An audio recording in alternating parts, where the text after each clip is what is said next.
on kofnama on galanama ɗi duniya be alahira.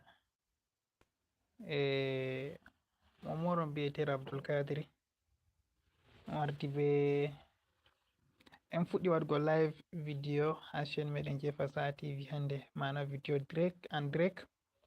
To kadi kala mo fotti be video ɗo fu to Allah wuyi yeso ɗo seɗɗa asira daidai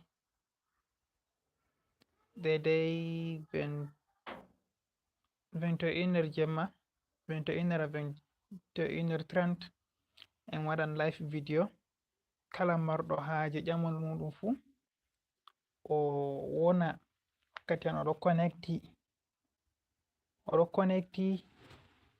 o ƴama ƴamol maako nonnon o ƴama ƴamol maako min jaaba mo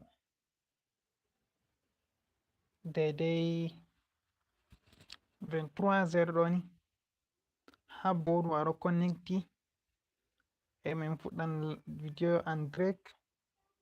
A wara aɗo wondi be amin aɗo yiyami min ɗum njaabo bo ƴami moɗon. Kala marɗo haaji ƴamol fu ɗo winda gal les commentaire, minin bo sai min ɗon jaabo.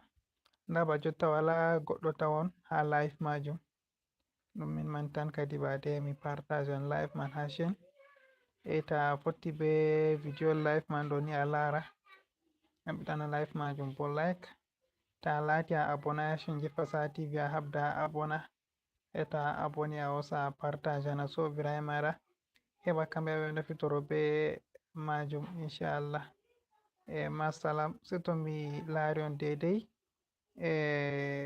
à 21h yahugo 21h30 à 22h inchallah. Miɗo heedi on. Masalam, o moɗon mbiyetee Abdulkadir Abubakar. Ta ekkite abongo be like be share.